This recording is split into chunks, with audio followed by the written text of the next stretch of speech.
Acting, especially by women in Iran, was frowned upon. So that's why every time a gentleman asked for my hand, I would have asked him right there and then, how would you like me to start acting? This one said yes, and I married him. Welcome to Story and Craft. Now, here's your host, Mark Preston. All right, here we go, another episode of Story and Craft. Thank you so much for stopping back by. I sincerely appreciate it. Now, if this is your first episode, my name is Mark Preston, and I'm glad to have you along, especially for today's episode. I have been trying to get this guest on for some time now. I've wanted to sit down with Shohreh Aghdashloo for some time and really am jazzed to bring you this episode because she's got a great story to tell. In fact, we spent a lot of time chatting about her background, being from Iran, and what it was like for her to start there and the path she took to come be an Academy Award nominated actor, an Emmy Award winning actor who has been in all kinds of great projects. You know her from playing Avasarala in the sci-fi show, one of my favorite sci-fi shows actually, The Expanse, also been in 24, The Flight Attendant, on-screen movies such as Star Trek Beyond, she was in the X-Men, and of course The House of Sand and Fog. That's the movie she got the Academy Award nomination for. She also does a lot of voiceover work as well. In fact, right now you can hear her as the voice of the dragon in the Netflix movie Damsel. Shohreh is such a pleasure, and I'm so glad to bring you this episode. Now, don't forget, if you would, go ahead and subscribe to the show. That way, if you're like me, the shows I like to listen to, I like to see a little notification pop up when my favorite shows have a new episode. And if you subscribe, of course, that'll get you a little notification every time there's a new episode. Also, if you would, make sure to leave a review, leave some stars, like the show, just show a little love. It goes a long way and is much appreciated. Also, everything you could possibly want to know about the show, just head to storyandcraftpod.com and you're all set. All right, let's get after it. Today is Shohreh Aghdashloo Day, right here on Story and Craft. Before we start, I want to say it's Shohreh, correct? Am I saying your name That's correct? right. It's Shohreh, yeah. You don't have to, kind of drag the E, Shohreh. It's just Shohreh. But I have to tell you a story about this one. I think I have put too many H's in my name. Shohreh. And when I was working with Sir Ben Kingsley, since he's such a gentleman, every morning he made sure that he would say hello to me first. He would come to me and say, "Good morning, Shohreh." I'm like, Jesus, how am I going? One day I told him, "Sir Ben, I think I put too many H's in my name. You don't have to pronounce each and every one of them." So yeah, it's Shohreh. You know, I've heard him in interviews before. He seems to be kind of a very has a very kind of a dry, sneaky sense of humor. I don't know. I mean, that's the sense I get from him. Right. But he does seem to have a good sense of humor. Amazing sense of humor. It's unbelievable. And the thing is that he could go on, making jokes and having fun and laughing while walking towards the set. But the moment he puts his foot on the set, the whole world turns into the world of the character that he's living in. It's just incredible how he does that. First day, when he started joking, tell me, jokes, and we were both laughing, and I was thinking, how am I going to work with him?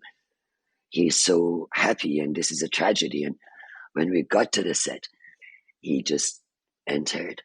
All of a sudden, his chest started going up, his head going up, and he said, "Good morning, everyone." And he was Colonel Behrani. It was just incredible. Yeah. He's an amazing actor. Yeah, there was a physicality to, even at the beginning of House of Sand and Fog. Am I saying it's House of Sand and Fog? When he was giving a speech, he has a very proud demeanor about him. Most certainly. Very much so. And what I love about him and actors like him, or Daniel Day-Lewis, or Sir Hopkins, it's not just the soul of the character that they work on. They work on the character's physicality as well.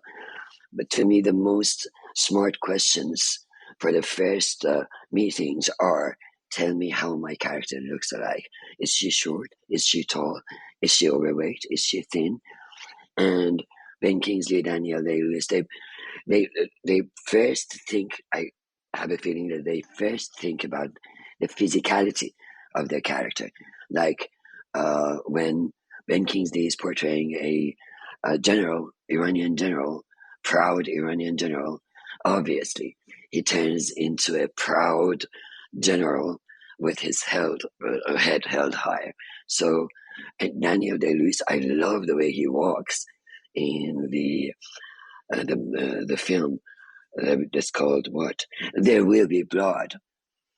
I think actors should study his walking only. I mean, his physicality, where he got his character from. You know, that's one of the only films I have not seen. I'm trying to think. There Will Be Blood. That is that Paul Thomas Anderson? The director directed that. Yes, of course. Yes. That's the only one of his films I haven't seen yet. But There Will Be Blood. That is still on my list of things to see. Brilliant. Question. If you really have a question about mixing governments with religions, if you ever have a question about bringing religion into our conversations and interactions, what happens? What happens when we do that? It's just incredible. And I think Daniel Day-Lewis has done an amazing job. He's turned into this man. And it affected me so well. I called my daughter and I said, you have to see this film because this is a conversation between religion and government and power. Well, you, of course, probably you more than most people in your own life experience. I don't mean to get too far ahead, but being from Iran, and probably have a more acute sense of kind of the blending of faith and politics. It seems like there was in your history, and kind of in 1979 was just such a pivotal swing. When people think Iran now, I feel like it's such a majestic, interesting, dynamic, just a cool culture, but unfortunately seems to be getting kind of quashed by talk of the politics. And I just kind of wanted your feedback on that, because I haven't spoken with anybody who kind of saw things pre and post 1979, just kind of generally your thoughts and kind of how that affected you and influenced you. And I know that's such a broad question, but no, you're right. I know exactly where you're coming from.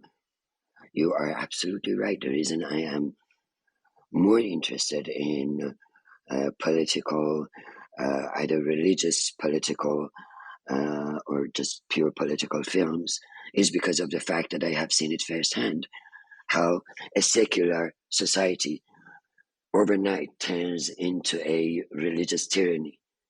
I have seen how it works, and I have seen how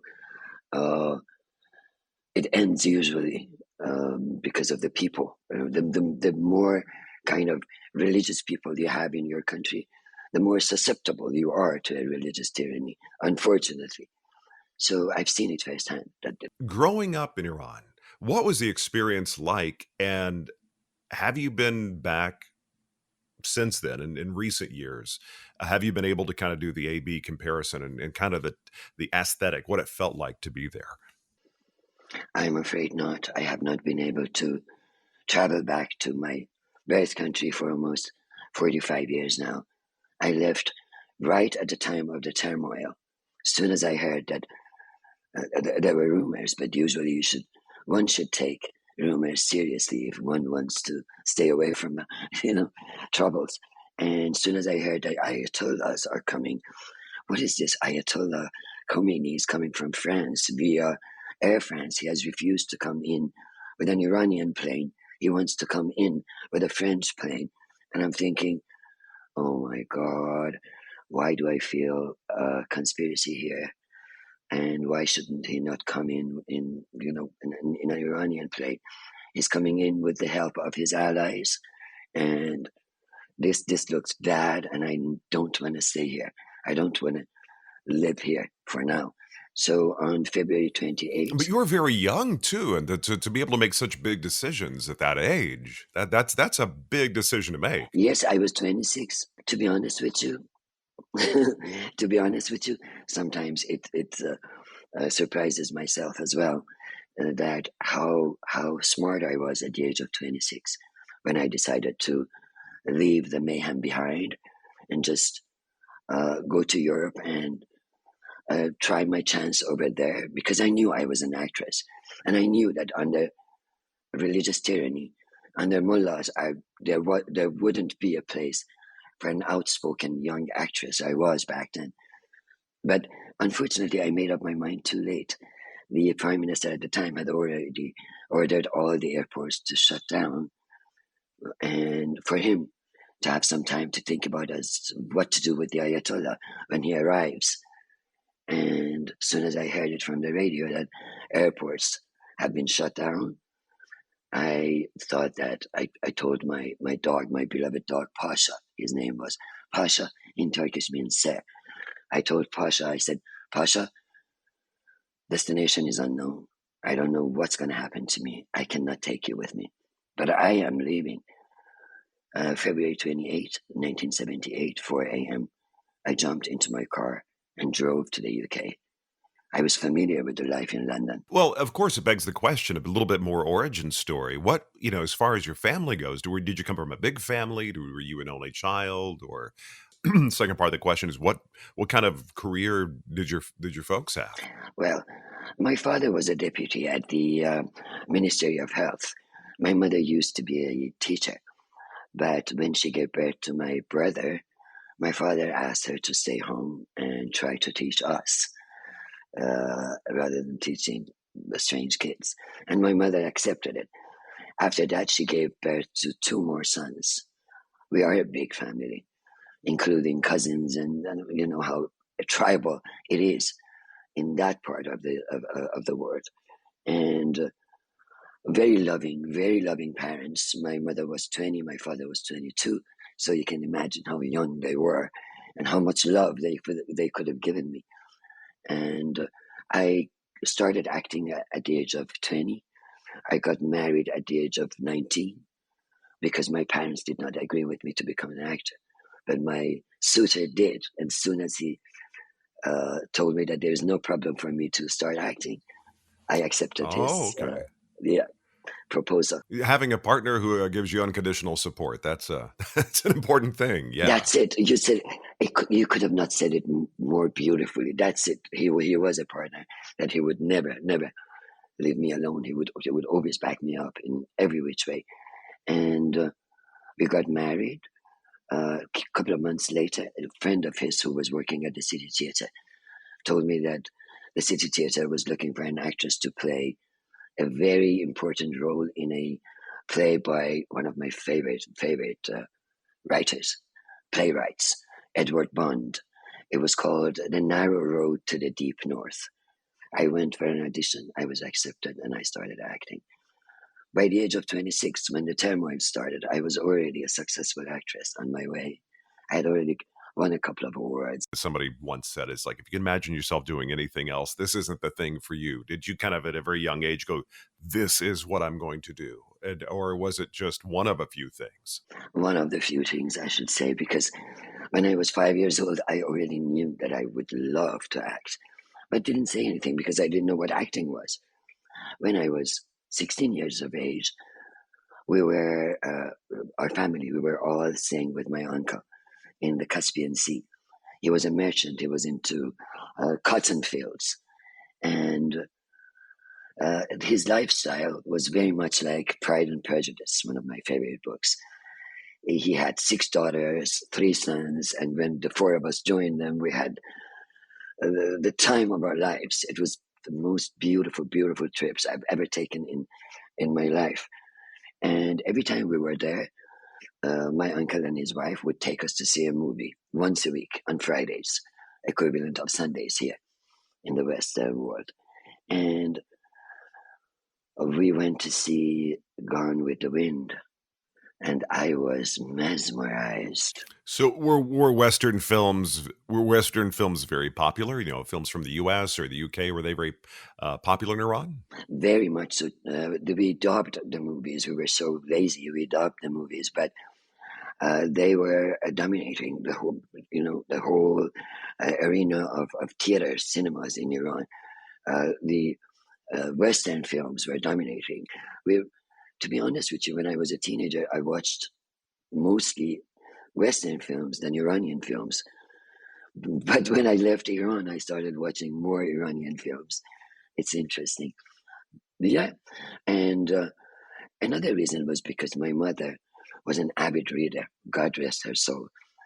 All my life, childhood life, all I remember is my mother reading a book and talking about Daphne, Emily, Charlotte. And my brothers and I are like, who are these people? These are Bronte's sisters, Shohreh. Bronte's sisters. They are the best writers, one of the best writers on the face of the earth. Jane Austen, Shohreh. Gurur Ta'assub, Pride and Prejudice. Read it, Shohreh. She was all the time talking about the Western literature and how rich it is, and that if you want to. So story was a big thing for you as you're growing up. The idea of story and storytelling and kind of getting lost in story. Very much so. No, when you came over, did any of your family come with you either then or after, or how did that work out? No, I'm afraid I was alone. But my aunt lived in London. She was my only hope, and she was in London at that time. Usually, she would just travel to London in the summers and stay in Iran in the winters. But she happened to be in London, and I was hoping that I would join her. Soon as I arrived, I sold my car. I had a Mercedes-Benz convertible, green, and it was called Sanjak. Oh, wait, was it with the little two-door, with the little two-door Mercedes? That's right, yes. Oh, my Yes. grandmother, rest her soul, she my whole life she had a Lincoln Town car, but she always wanted that car, circa not the newer ones, but the ones that were by early 80s, late 70s. That was her ideal car. And she wanted it in gold, if I remember right. When you came over, I mean, that's. I mean, digesting what a brave move that was. I mean, was there just no other option in your mind? Like this is the only option. So did that just make it easier for you? Like this is the only thing to do, or to be that young, it's still kind of mind boggling that you made that choice. It was the only option. It was the only option for me to get out and to get myself educated, highly educated. I had a diploma. I didn't have a major, so I had to study, and I studied. From the beginning, I knew that I was going to sell my car, I was going to sell my jewelries, no matter how much they're going to be sold for, and I'm going to start studying politics because I wanted to know what was happening in Iran, why the turmoil at such time. 3 months after the Shah of Iran announced Iranian oil independence. He said it out loud to the whole world that we're not selling our oil for half its price or 1/4 of its real price. We're selling it for its right price, like others do. And 3 months later, he was toppled. So I just wanted to know what's happening. Did you have any sense, having grown up there, that there was going to be this change? Did you feel like, for lack of a better way of putting it, a tide coming, or was it just all of a sudden it just happened? Did you feel any kind of evolution happening? If I want to compare it to anything in real life or movies, I would definitely say what happened in Iran is very much similar to what happens in one of my favorite TV series of all times, Handmaid's Tales. Overnight, the clock is turned back 1,300 years. I swear, I'm always wishing to meet Margaret Atwood and ask this amazing writer where she got her tip from, because she started writing the novels in 1979.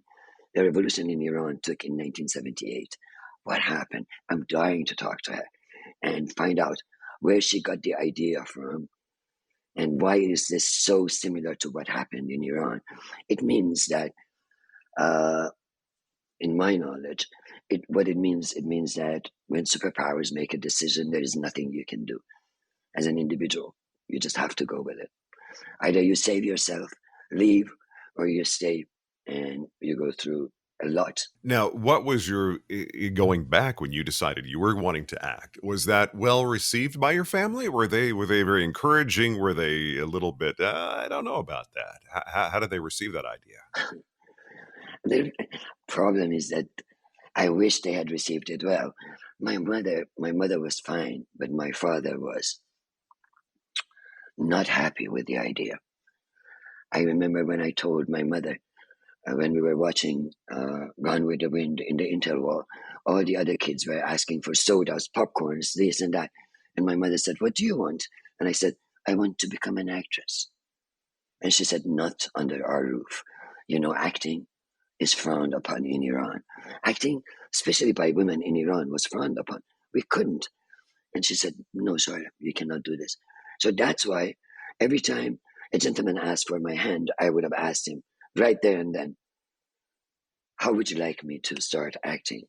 And this one said yes, and I married him. When did you get to the U.S. and start working over here? Allow me to tell you something about the actors. According to Anthony Narto, in Iran we called him the father of theater. According to him, an actor is someone who is standing in the middle of fire, pointing out the truth. Obviously, the actor is going to be burned, obviously, but actors do not mind going through the process. Actors do not mind to be burned.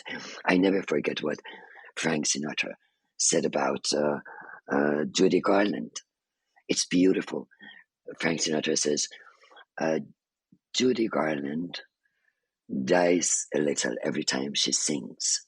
And he's absolutely right. We die a little every time we act, but we don't mind because we're like butterflies around the candle. We don't mind to be burned for the right cause. How I started acting here. This is really interesting. When they say chance, they really mean it. I was traveling when DreamWorks, the production company of the movie House of Sand and Fog, was looking for an actress to play the role of the general's wife. I was traveling. I was on a theatrical tour. I had recently back, and I was sitting in my office, and the phone rang, and the lady on the phone was asking for Shohreh Aghdashloo We. And I said, "That sounds like my name, but it's not my name." She goes, "Whatever your name is, would you like to come down and sort it out?" And I said, "Where to?" She said, "DreamWorks." And I started shaking a little bit, and I said, "Regarding?" She said, "The House of Sand and Fog." And I went speechless because I had already read the book. Oh, okay. And I told, yeah, I'd already read the book. And while reading it, apparently on one occasion I was making miserable sounds like oh, ooh, ah. And my husband asked me, "What's the matter with you?"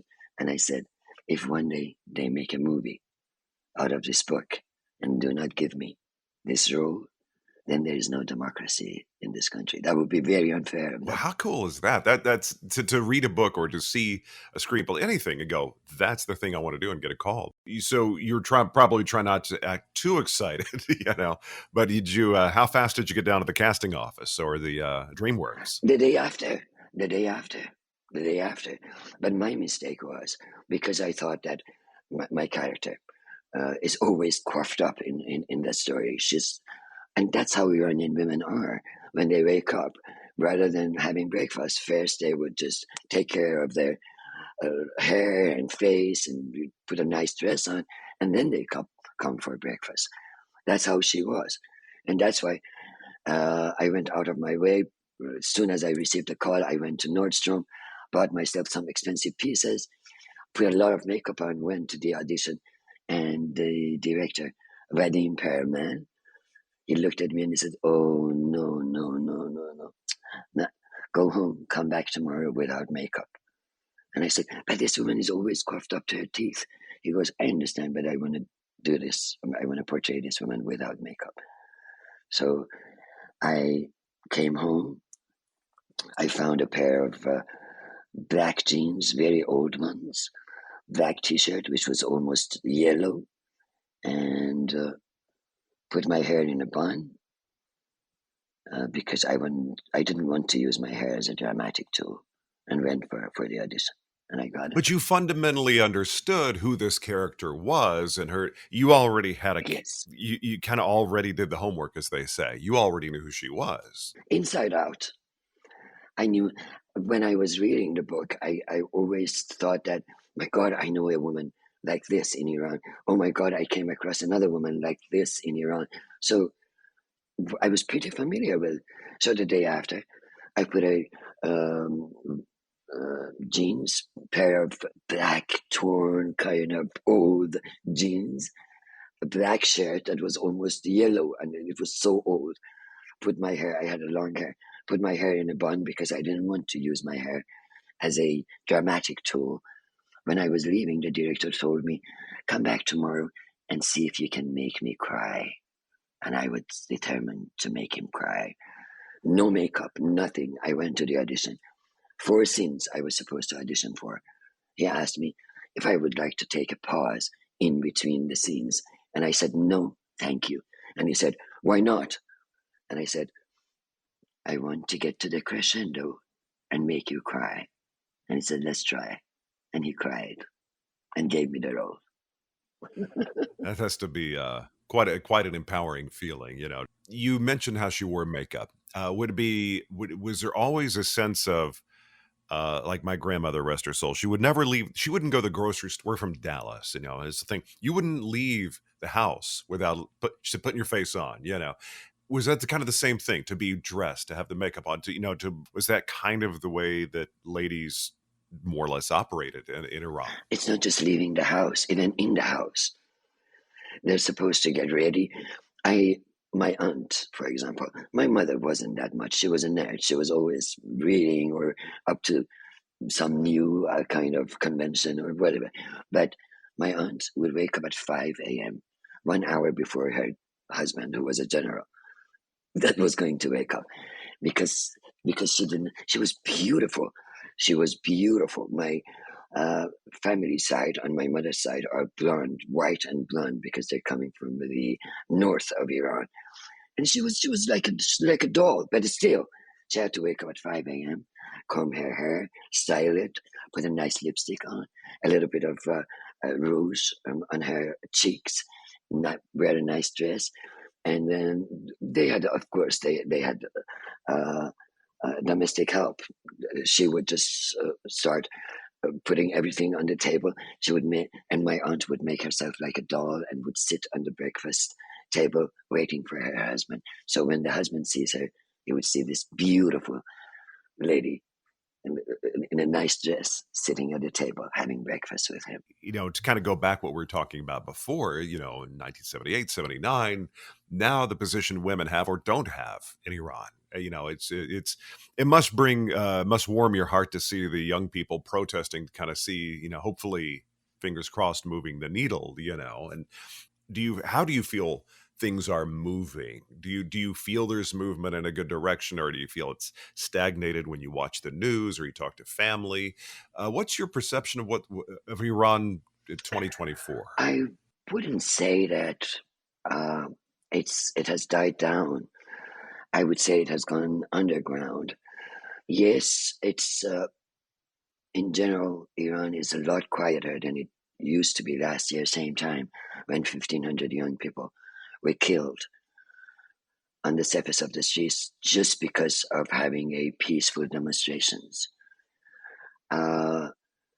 It looks calmer, but the huge problem, the real problem beneath all these is the fact that not until the whole world agrees with the Iranian people who are asking for freedom, who are asking for a secular society, would not happen until the whole world agrees with them, until the world stopped buying Iranian oil for 1/3 of its real price. Who wants to buy the oil for its real price when they can buy it for half a price? It's all about money. It's about strategic geographic position of Iran in the region, and not until the world realizes that they need to leave Iran alone, not just Iran, but all the countries that have been occupied, leave them alone and let them go through the same process as the others did and got where we are right now, turned into an advanced technological country. Let it breathe, let it live.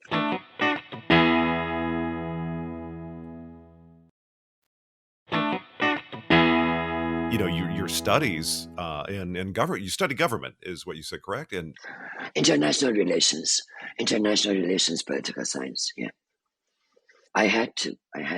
So that was kind of your journey to kind of deconstruct and kind of figure out, have it make sense to you what was going on, or have it maybe it didn't mean back to your back to your question about the Expanse. It's really interesting. You were saying that deconstructing. Had I not studied politics, I would have never been able to pull it off as well as they say I did. Because what I did, the first episode, when it arrived, I started reading it and I started decoding it. That's how I can portray my characters, decode what people say, decode what the cities or the names that have been put there, fictional, of course. Try to find out what the writers or the novelists are trying to tell you. Is this where is this coming from? This Martians. Who could they be? Who could they stand for? Martians, Belters, Earthers. So when I started decoding them, I realized what was going on, and then I started working on my character. One of the things I think was captured very well, I'm not a Trekkie, I'm not a Star Trek guy, but I appreciate Star Trek because it really addressed real core human issues through the spectrum of the sci-fi stuff, and that's something that I think you could see the Expanse many moons from now actually being a real thing, colonizing Mars, people on Mars going, wait a minute, why don't we have our autonomy? Why are we beholden? And then for you it should have, like, as you said, it made a lot of sense, everybody's struggle, their desires. Would you say that the beginning of Avasarala, she was very political? She was more of a political animal early on and then evolved from there. Would you say that's accurate? Absolutely. It's her journey. I believe it's the journey of every politician. Let's take Margaret Thatcher for that reason. And let's see how she started, what she was trying to do, how she represented the crown and where she ended up being, and how once she was not liked by many, but now she is a hero. It all depends on the politician's journey. And the way the novelists did it, they did an amazing job because she takes a real arc, as in real life. She is a politician, but at the same time, she's a mother, she's a wife. Well, at the end of the day, the fact that the mother aspect seemed to color, really, that was what was, everything was floating on that experience, or the experience of your son. By the way, if anybody hasn't seen The Expanse, and if you're listening to this, spoilers everywhere. But your son dying really, I think that not only influenced you, but also helped you connect to the other characters, and it was so well written. It was so, because there was an easy empathy that your character seemed to have with even Frankie Adams' character. Yes. Here's somebody who's a military grunt, but you made a connection, and ultimately the relationship you had with Wes Chatham's character was arguably my favorite. I'm kind of wanting, calling you Chrissy. You know, like how it evolved is such a. well written. Did you have any input? It seems like whoever was involved in wardrobe, it seems like that kind of evolved, and there was more. It almost seemed like were they hooking into your own lineage, your own history, and trying to. It seems like the jewelry, the wardrobe. It was bigger. It was Yes, not loud. That vibrant. vibrant and larger. Yeah. Did you have any discussion with them about that? About the way you were wanting to look and the way you were wanting to present? Day one, when I went for a fitting with John Hansen, our designer, the series designer, costume designer. As soon as I opened the door, the dress was on a mannequin, the costume. I looked at it and I just bowed to her and I said, "What an amazing job you have done. What an amazing job. East meets West here. And this is what I love about this costume." She looks at me and very humble. She says, "Is there anything you like to add to it?" I'm like, oh boy, what a humble designer. And I said, well, honestly, yeah, every single time she was like, "What would you like? If there's anything you would like to change or add, please let me know. We'll do it by all means." And I looked at the outfit and I thought, the costume, and I thought, well, with this costume, I am going to enter a pretty dangerous area. And what I remember from Alfred Hitchcock's movies was that every time there was going to be a scene was going to be dangerous or danger was about to come, he would use the color red. He would use red. And I said, I talked to Joanne about Alfred Hitchcock's use of colors in his movies. And I said, do you think we can just make her cufflinks red, or give her a red necklace, because she's about to enter the dangerous zone. And I like to give the audience, if the audience are familiar with Hitchcock's movies, they would say, why is she wearing red? Is this going to be dangerous? Is this scene going to be dangerous or what? She was always, all the time. And to be honest with you, I haven't seen anything like her yet. I've worked almost 50 years now, half a century. She is really one of a kind. Yeah, I have to say, of the whole show, they're wonderful characters, such an Yes. incredible ensemble, and it seems like there was a lot of love and care put into your character by, like you mentioned, just the wardrobe and things like that. It's such an aesthetically interesting show to watch. It's so funny because it was a couple of years ago, I just happened upon it. Expanse, I was like, I'm going to watch it one day, and it grabbed me immediately, and I have to say, Avasarala is the one. You know, you're one of the main reasons I was pulled into that ecosystem. Thank you so much. But I have to tell you something. It's really interesting. This show has received a lot of great reviews. I haven't even received one bad one. But my favorite of them all is a real scientist review on this show. In 2.5 pages, he proves to you as to why Expanse is the most accurate version of the future. If we are not being careful, keep polluting our air and our oceans, this is the end. And you're right, because every time I read the script, I felt like, my God, it sounds supposedly 200 years, 300 years from now, but it relatively speaks for today. It is already happening. Indeed. It's such a wonderful analogy and metaphors and all. And I spoke with Neil deGrasse Tyson about a little over a year ago. We're talking about our favorite sci-fi shows, which one we thought got it right. And of course, Neil deGrasse Tyson doesn't bite his tongue when we were talking about the movie The Martian with Matt Damon. But I mentioned The Expanse, and I was wanting to get his feedback. He said it's on his list of things to see. He hadn't seen it. I was like, you got to watch it. You got to watch it. We're going to talk again. I want to get your feedback, what you think about yes, some things, there's creative license taken, but the human aspect of it, like you mentioned your son, even to go to the show 24. but it was about your son. Having the son thing, I guess, is a through line. But I am curious about the 24 thing. I've spoken with, I think, I've spoken to folks who were on 24. That show, I don't think people realize, who a little bit younger, how big 24 was for its time. Unbelievable. It was unbelievable. We even had some problems with Iran. Some politicians in Iran spoke against 24, saying that where do they get these names from? I do remember there was a name involved.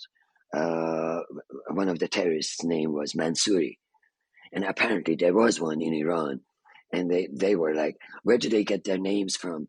Why are they trying to make us look bad? I remember they were very, very angry with it. But recently I heard that Qasem Soleimani, the general who was killed in Iraq, who used to watch 24. Apparently he was a fan of 24. But most probably he realized while watching that this Mansouri is for real, and who's given the US a tip that Mansouri is in charge of this. So yeah, the 24 was huge. It has a cult in Japan. Yeah, still. It's one of those shows that you watched. It was after 9/11. It came on right about the right time. People were thinking about terrorism being a thing, and I heard stories when they were filming. It was such a popular show. It was kind of hard to get film on location. So there's so many people wanting to come watch. I am curious, how did the 24 come to you?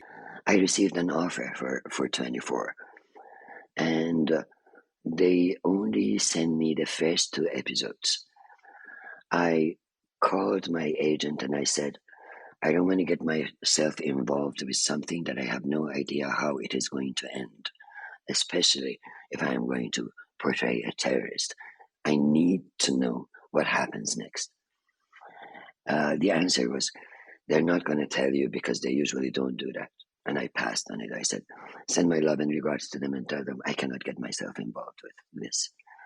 Then they asked me to go in person and so they can tell me the story. I went in, they told me the story and how it's going to end, and I accepted it. Which it had to be difficult at that time to portray, in not a very savory way, people from that part of the world.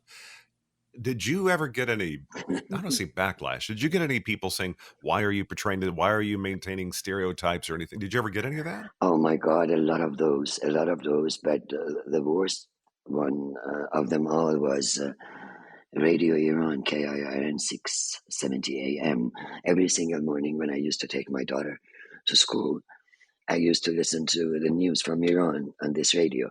And all of a sudden, it started talking about 24, that I'm playing a terrorist.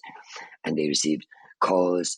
The Iranians were saying that this is such a stereotype. She's making us look bad, blah, blah, blah, blah, to the point that I had to call them. One day I took my daughter to school, came back home, called them, asked them to put me on air. I said, by law, you need to put me on air. You keep talking behind my back. Put me on air. They did. And I said, first off, Iranians, please do realize that I'm an actress. I'm an actor. The more multi-layered the character is, the more I want to portray the character. Second of all, there is no such a type that I could be the stereo of it. The stereotype is when there is a type out there and you are the stereo of it. There is no such type out there. I created this woman from zilch, from zero. We don't even have one out there that I could take an example from. I created this woman. I created this character, the multi-layered character, the terrorist, who is a woman, who is a wife, who is a mother, who is also believed so much in her mission and what she's supposed to do.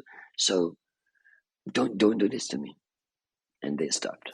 Yeah, I think that's difficult for some folks to see the abstract. That I think some characters are so vibrant in their badness or whatever that people don't think that they forget you're an actor. Maybe that's a good thing. They forget you're acting. That's a good. Yeah, it reminds me of one of the first books I read on acting like 25 years ago, Michael Caine's book, Acting in Film. It's a small book. And he said something that it's always good if one of the PAs on a set walks over to you and you're rehearsing with another character and they say, "Oh, I don't mean to interrupt your conversation." He said, that's a good thing. If they come over and they say, "Hey, I don't mean to interrupt your rehearsal," that's not as good because they know you're acting, Yeah. But the experience of acting in 24, was it was it a fast-paced shooting schedule? Just because it's the show is like at a frenetic pace. I mean, for lack of a better way of putting it, was it a fun show to shoot? It was a fun show to shoot because every single moment something new would happen. In 24 hours, more than 1,000 things happen. So it was pretty fun. 12 hours a day. We started at 6 a.m. sharp until 6 p.m. And producers, they were all on the same page. We have to go home, have dinner with our family. So should you. No matter what, we would stop at 7, even if we went overtime. 10 to 7, everyone had to put whatever they had in their hands down and leave. Yeah, that's how dedicated. I think Nestor Serrano is one of my Facebook friends, so I always want to have him on. I love Nestor. I love Nestor. I kept telling him, "You're one of my favorite film husbands. Show husbands. You're my favorite. You're one of the best. You're the best. You're the best." And then when they decided to kill him and have me carry on with the mission, he came in. I said, "Oh, Nestor, you're leaving." He goes, "You loved me so much, you had to kill me." There was so much tension in that relationship because you knew the mission, but the relationship, the husband and wife, but you're the mother first and foremost. It was Yeah. it was such it's one of those shows. I've watched it. I watched it by myself, the whole series twice, and then once with my kids. And during COVID, I mean, we went through the whole Lost series. It's probably unhealthy how many series we went through during COVID. But as far as your choices now, what you're looking to do, because you've had iconic, very recognizable things you've done. When you say from this point forward, what kind of things are you looking for? What turns you on and grabs you, be it a film or TV or your decision-making process? From day one, when I started acting, when I wanted to become an actor, was for the fact that I wanted to tell a story. I'm really a storyteller. It's the story that grabs me, no matter how small or big my role or my character's portrayal is in this film or that TV series. What's important to me is the story. If it's meaningful, with all due respect to all entertaining films and TV series, I watch them a lot and they make me feel good. But when I want to work, when I want to be a part of a movie or a film or a TV series, I would rather do something meaningful that at least makes sense to my own self. Because sometimes when I'm watching a movie or series, I realize that actor is running his line but does not really know what he's talking about. I want to know what I'm talking about. That's why I'm looking for, which mostly it's independent films. Our hands are open to go for as deep as possible, go for meaningful films. But I'm looking for meaningful, somewhat entertaining, or even bizarre films. I remember that Christopher Walken was given an interview, and the interviewer asked him as to why he likes to play all these weird characters. And he takes a long pause, looks into the interviewer's eyes, and he says, "Young man, I started acting when I was 6 years old. Who would you like me to play now? The guy next door." He's absolutely right.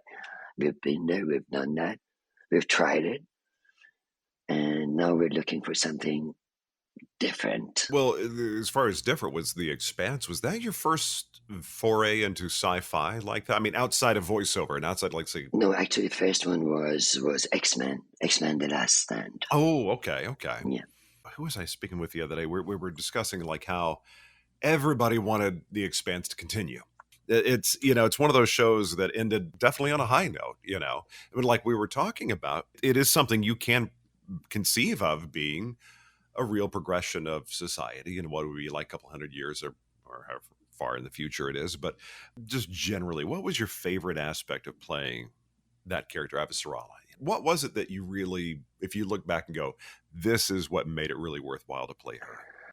What really attracted me to her was the fact that she was this powerful, strong, highly educated politician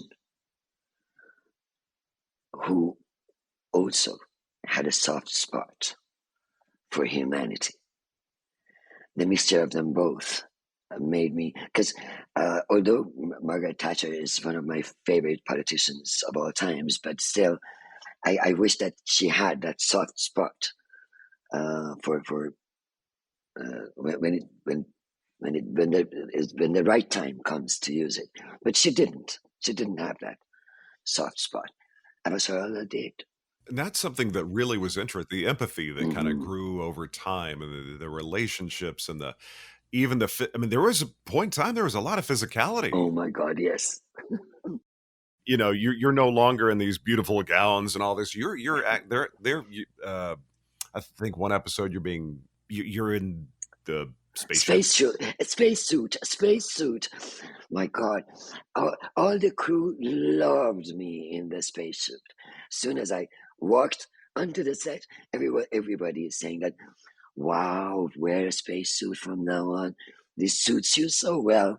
And I loved it because I was a bit uncomfortable leaving sari, traditional Indian dresses that nearly covers all your body, and changing into a spacesuit that shows every fine line in your body.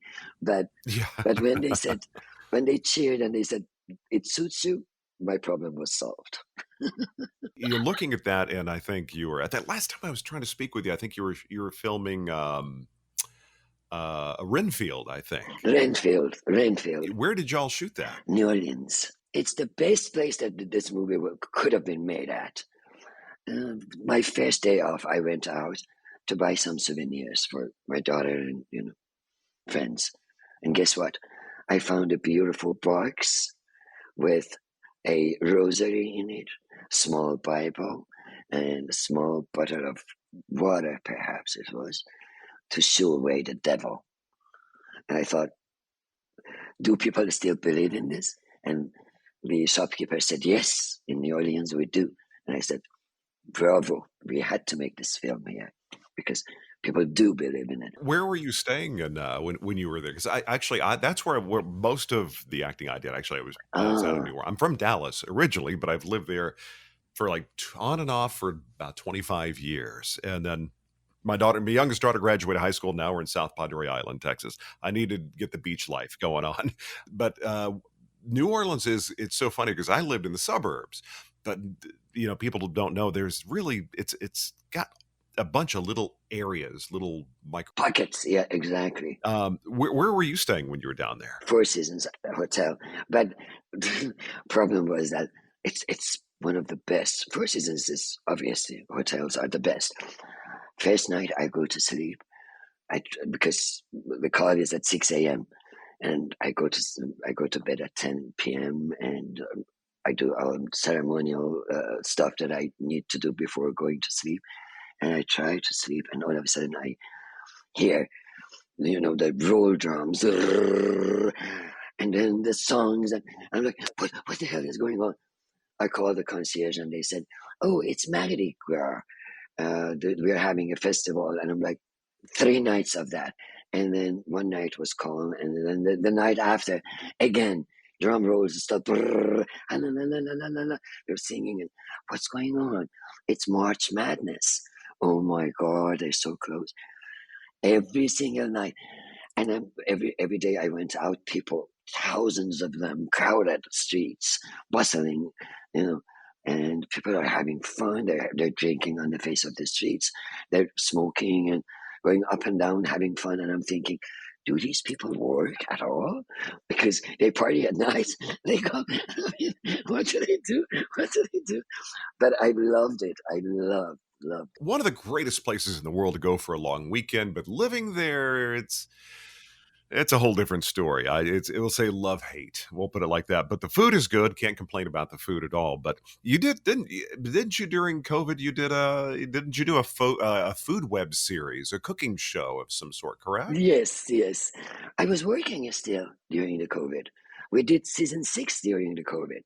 I remember every single morning we had to go for a poke, and then I thought I told a friend of mine. I said, if they had told us that one day you need to do this before you go to work, somebody has to put something in up your nose, I would have said no, thank you.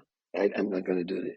Yeah, I can't tell you the amount of interviews I've done when at least a couple of times somebody said, "Oh, hang on, I got to go to my door." Somebody showed up to their front door in LA to give them their COVID test for the day. It was so funny because that was like a regular feature on my show that I had to edit out. Your cooking thing you did on the web. Now, is that mostly what kind of food were you cooking? Persian. It wasn't.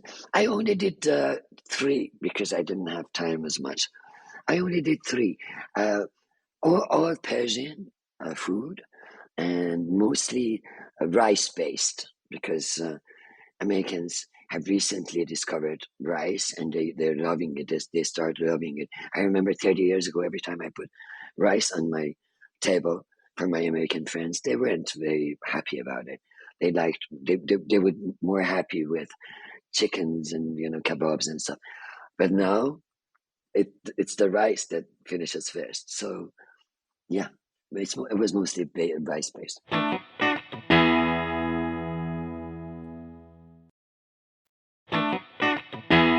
Well, that actually brings me to something I like to ask. I call it my 7 questions, which is just a little extra fun I like to have. And I got to know, the first question I always like to ask my guest, because I'm a food nerd, I love food, love cooking, is what is your favorite comfort food? What is for you that thing that's just, if you have an amazing day, you want it. If you've had a bad day, it makes you feel better. What is that food? Pasta. Any kind of pasta, yeah. I'd say that's a pretty high batting average. Most people like a pasta of some sort. I do have to ask, though, as far as Persian food, what is kind of like an iconic, if you were to go and have Persian food, you gotta have, like, if you say Greek food, souvlaki or pasticcio or whatever. But if I said Persian food, what is something that's on the Mount Rushmore of Persian food? You've got to try it. Something that my American friends love, British and American. Gourmet sabzi.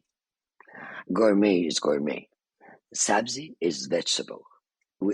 Gourmet sabzi means a celebration of all kind of vegetables, many kind of vegetables. Gourmet sabzi. This is, Westerners love it. They love it. Where do you live? Maybe I can cook it for you. Where are you? Where do you live? That's so sweet. I'm actually on South Padre Island, Texas, right at the very tip. Just a matter of a few miles from Mexico, actually. So, no, I've been looking for my Jimmy Buffett lifestyle. God bless you. But that's so sweet. Maybe I could get a recipe from you. I love the challenge of new recipes. And then I always do them by the book at first, but I always play with it after that. I always kind of like put my little spin on it, Of course, no matter what, of course.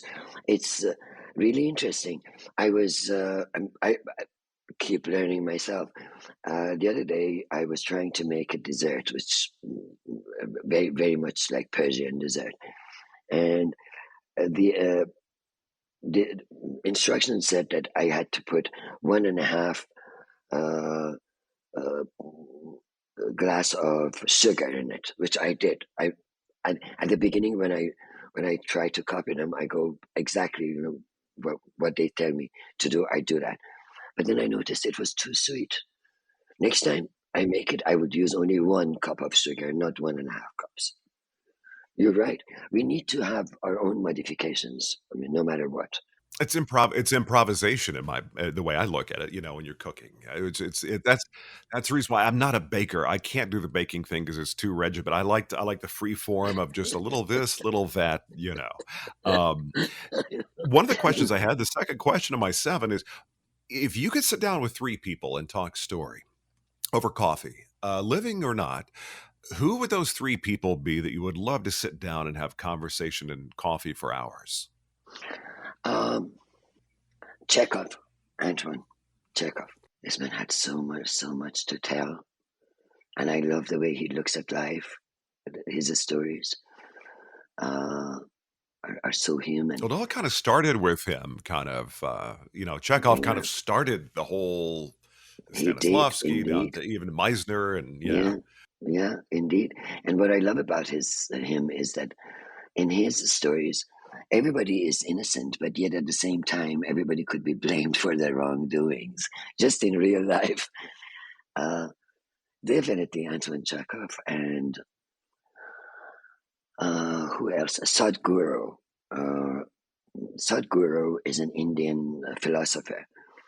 I keep watching his clips, listening to his podcasts, and I learn a lot from him. Oh, okay. I think I might know who that is, actually.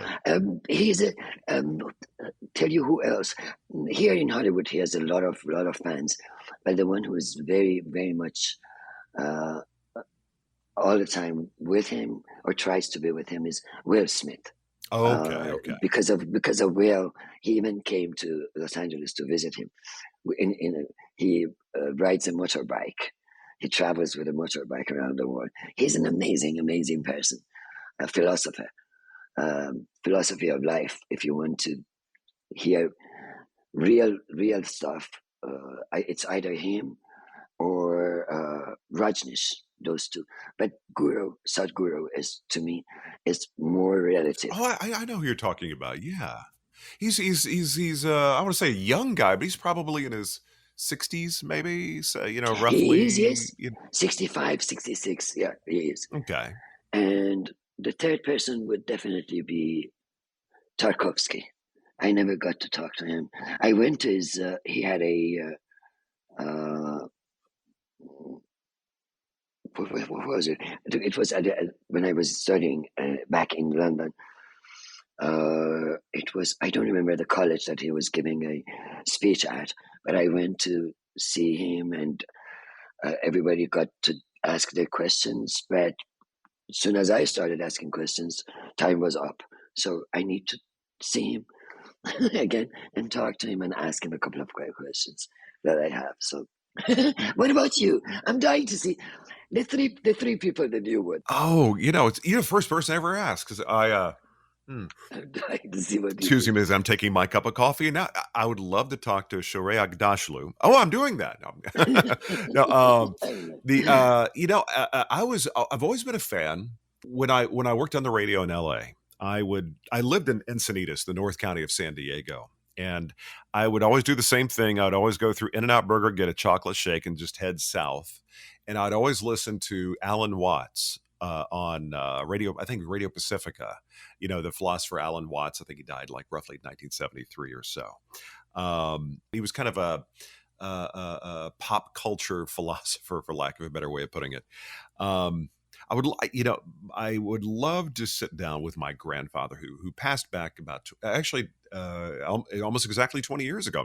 I'm just realizing that, and just kind of catch up, bring him up to speed, because it's always when people, it's one of those things about growing up. You don't realize the questions you should ask until they're gone. Sometimes, those questions, those core family questions.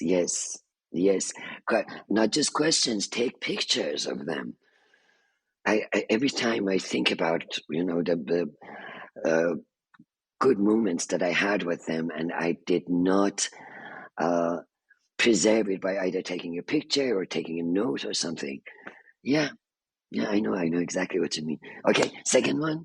But there's following Nolan Ryan, who is the pitcher for the Texas Ranger. Is asking somebody, someone who has performed at the highest level you can reach, and those people that make it somehow seem effortless. Those are the interesting ones to speak with, because they're still putting in work. They just make it look effortless. Yes. the thinkers. It's so funny.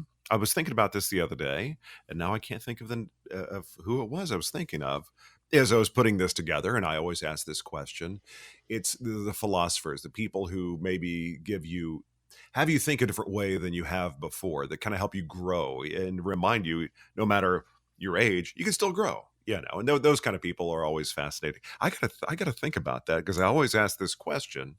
I know my grandfather's always on there, Alan Watts, and of course the sports thing. I'm gonna have to think about that for a moment. I should be able to answer my own questions better.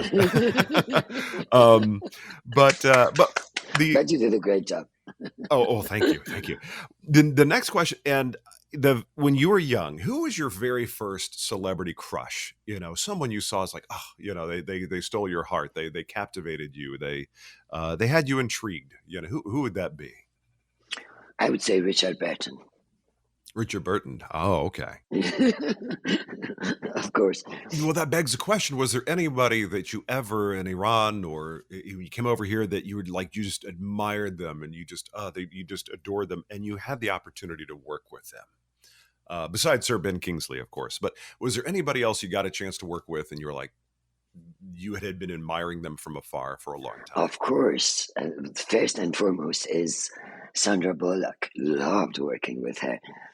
When I came here, they kept referring to her as the girl next door.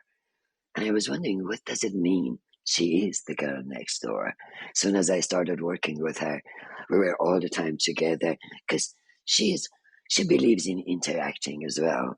Because real actors do not believe in acting only. It's about, although we call it acting, but it's about interacting. It takes two to tango. We are having a conversation here. I am not on my own. Therefore, you need to work with me. You need to give me something so I can give you something back. But they say acting is And reacting. Yeah. acting is reacting. And she's the one, it's in her DNA. And also, Keanu Reeves. Loved working with that gentleman. Oh, yeah. Loved working with him. It's unbelievable. Incredible working with him. Yeah. Well, that's actually to answer. He is on the short list.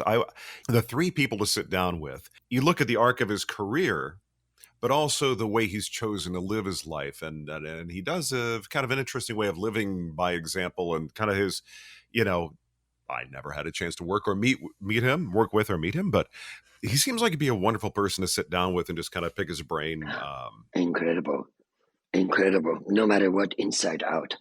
What I loved about him, obviously he's a star, but he doesn't consider himself as a star. He considers himself as a humble actor. I could say that from the way he behaves. He never dashed in with his entourage, never was late, always on time, if not early, never dashed out with his entourage. Even during the change of lights, he would just grab a chair, take it to a corner, sit there, wait for the lights to change. He wouldn't just make a huge exit. And he was just incredible to work with. You've had the opportunity to see some things. You said the huge exit. I've only been on a handful of sets, but I've never seen the big exit before. I kind of want to be on a movie set now and see this big exit. I'm sure you've seen people who will remain nameless, but that I didn't realize that was a thing to create a spectacle on your way out. I've seen a couple of those. And now I am leaving. With a flourish. Yes. Now, the next question I've got for you is, if you're going to be on an exotic island, somewhere that you actually want to be, you're not a castaway, but there's no internet. You can bring a CD of an album, a DVD of a movie. So an album and a movie, something you could watch for a full year. You're going to be on an island for a year. What would that be? Something you could watch and listen to over and over again. Frank Sinatra. I did it my way. I can listen to that song for hours because I can relate to it really well. I did it my way. Indeed, you did. Yes. Yes. And for a movie that I can watch, not year round, but every couple of times a week. My Beautiful Life. No, real quick, I didn't ask you about your daughter. little side note, is she in acting as well, or is she in the industry, or she went a different direction? She's in the industry. She studied directing at Chapman University. And now she's doing minimal jobs, of course. You know how long it takes for female to become directors in Hollywood.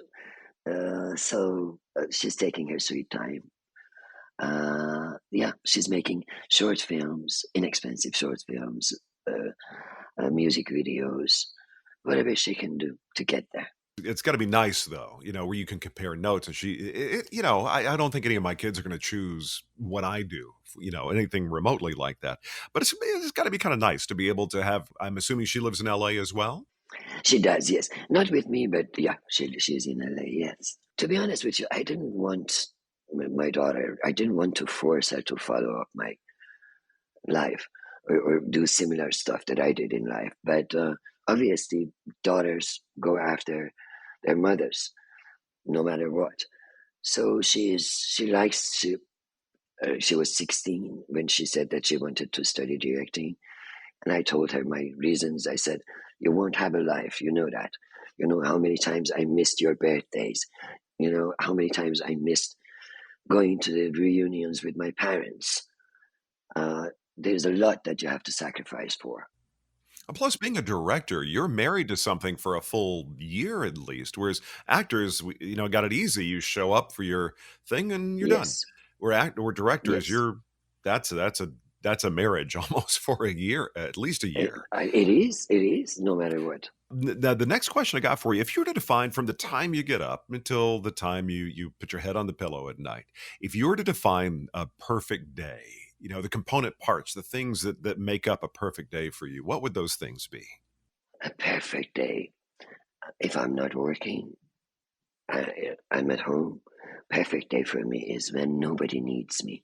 I'm not needed. I'm not supposed to be anywhere. At a certain time, Oh, I'm you know what? You're the first person to ever say that, but I feel that so much. Thank you. Yeah, I'm going to remember. Yeah, that idea where you are not obligated to do anything and you can just, yes, I appreciate that. exactly. I can live my life.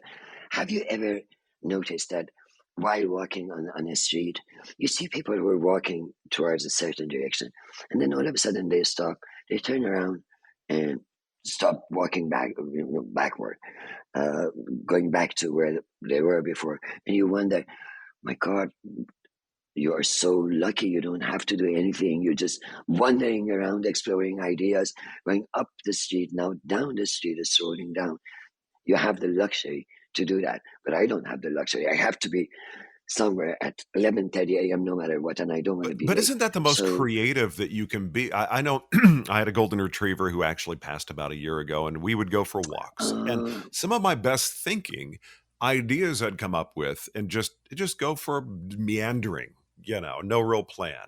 yes, And that's kind of an analogy for kind of like I find I'm the most creative when I'm not on the clock, when I don't have a regimen. I can kind of daydream, if you will. of course, because you allow yourself to sit down and pay attention to your thoughts, inner thoughts, what is going on. But when you're working, your attention is scattered. You're not able to do that. Obviously, we're far more creative when we are on our own and we're not in a hurry. We're not under pressure or stress, and we can freely explore ideas. Yeah. So the day starts for you with no real obligations. What are you liking to fill your day with? Not fill your day, but what are those component things that are making it a great day for you besides not, you can actually turn your phone off if you want, And that I'm afraid I cannot do. None of us can do that. But an ideal day would be uh, for me to walk. I walk a lot here around our house. It's beautiful. It has really nice steps, up and down, up and down. It helps a lot, when I start working. And if the weather allows, I would love to swim. I'm a swimmer, really, like an hour a day, 45 minutes a day, and I think that's the best thing that one can do for themselves, because when you swim from head to toe, you just try to move your body in every which way, and I could read a couple of pages of my favorite book that is next to my bed, or play solitaire, which I love. And that's my guilty pleasure. I'm getting a feeling you really appreciate your alone time. You appreciate being in your own Yes, bubble yes, when you yes. can be. Yeah, Yeah. yeah. I gather you appreciate that a lot because you are working so much that you do savor those moments. Maybe that's why. Maybe that's why, because I work a lot when I'm alone, when I'm home, when I'm not doing anything. I try to save as much as I can, and I usually do. And I have a feeling that while you have a zest for life, I have a zest for life no matter what, whether I'm on the stage set or at home. You want to be kind of alert, pay attention to everything that is going on in your own small world, and to be able to just sit down and discover and talk, explore ideas. It's a lot easier to do that rather than when you're working. Well, we were talking about those people that I would love to sit down with, and I mentioned Alan Watts, and I remember one of the things he talked about is this: if we're talking about living in the moment and how we don't do that, we're always planning for the next thing. He said, if you're always planning, you are never in this moment. And so that's one of those things I tried to, for myself, do is just kind of stop. Even the decision of living, just taking a walk on the beach. It's like you push everything else to the side and you're just there. And you mentioned taking a walk, and that's still one of my favorite things to do. Which means I have to get another puppy or another dog because without a dog, I don't walk nearly as much. You have to. You have to. The next question I got is, if you were doing this, if this was not your career vocation, what else could you see yourself doing? Teacher. From day one, I wanted to be a teacher. Yeah, because I have Anything in this. particular that you would like to teach or discuss, or? Not necessarily, depends on where I am, what I'm doing, what's necessary to teach. Because I have this urge in me that whatever I have learned, I need to pass it on. I gave my first Farsi speaking masterclass in Toronto last week, and I always do it for free because I learned acting for free. And that's why I think it depends on who you are, where you are, and kind of how you would like to be in life. Yeah, Yeah, I think that probably evolves over time based on what you've learned and what you know you can share and who you meet and who you yeah, think you can benefit from. exactly, Because exactly. what they say about acting, it's like everybody not really they say steals. You don't really steal, but it's all kind of a constant evolution. You're learning from others who learned from people before Oh, them. oh my God! If when we get to that, we really have to mention that most of the Western literature is based on Bible. It's been inspired by Bible. Look at Ingmar Bergman's works. They're all, each and every one of them is inspired by the Bible. So that is totally understandable. It doesn't matter. We learn from one another. We're not copying one another. We just learn from one another. Yeah, and sharing, and I think that helps you to be a more empathetic person and appreciate the people around you. But it's just small stuff that they don't teach you at universities, at colleges. Like for example, in this master class, what I said to my pupils were the fact that acting, creating, all of when at the time of creation, all you need to do is to be honest with yourself, is to think thoroughly, is to go in and bring it from within. You cannot just pretend that you know the answer to the question you're asking yourself. Give yourself some time, and then come up with then you can come up with something tangible, something that you can pass on. Like for example, I told them that staying in the moment all depends on listening and watching. We say, I watched a movie, and we say, I saw a movie. When we say I saw, meaning that I didn't watch it. For example, I tell you, oh, do you remember the scene where he slaps his wife? And you say, nah, is there such thing? I don't remember it, because you weren't paying attention entirely to this. I think that's why a lot of people do say that going to the theater, you really want to watch something because you're not at home distracted as much. So there's Yes, a zen to going to the theater as opposed to being at exactly. home, and you're less distracted from other stuff and you're really watching it. Yeah. But again, if you're disciplined and if you have a lot of imagination at your disposal, as actors have, no matter what, you just sit down, watch television, and you think that you are in a cinema watching this, and everywhere is dark. That's the power of imagination that we have at our disposal. It's funny, whenever we watch a movie, my son, he's the one that's like, "Can we turn the lights off?" He's like, it's like, yeah, that does create a focus, you know. Yes, yes. Now, the last question I've got for you is, if you were to jump into Back to the Future, the DeLorean, and you go back in time to 16-year-old you, you've got a few minutes with you. What's a piece of advice that you would offer yourself, to either put you on a better path or maybe make the moment you're in better in some way? But what would be that piece of advice that you'd like to offer yourself, 16-year-old you? Be brave, but be careful. Be strong, but don't be stupid. Be understanding, but don't get yourself involved with people's stories. Try to understand them. Try not to get involved. Do I not think that's stop. what your 20s is for. Your Yeah, 20s is a lesson to those things you just mentioned, to really try and master that. It's yeah. the Which I did with myself. Yeah. Well, I think that's part of growing. It was somebody told. I saw something the other day that for a guy, if you don't look back on yourself in your early 20s and think, "What an idiot," you haven't grown at all. I don't know how true that is. I have those intermittent cringe moments. I'm like, did I do that? Did I say that? God, I Yeah. was a knucklehead. Mark, I saw a clip. I saw a clip last night. It's a picture of a young man with his shirt open, too much open, with hair stuff, and a medallion right here, with a lot of hair. And the guy, who is now in his 60s, says, Antonio, the caption said, I wish this guy was still alive. I wish I could visit myself back then and give him a good slap for this style of. It's also the times you lived in, like I know that, but it's so funny. My grandmother, rest her soul, always said that she held on to all of her fashions. She was my grandfather, women's fashions as well. He worked in that industry. And she said, if you hold on to it long enough, the style comes back around. She's right. She's right. She's right.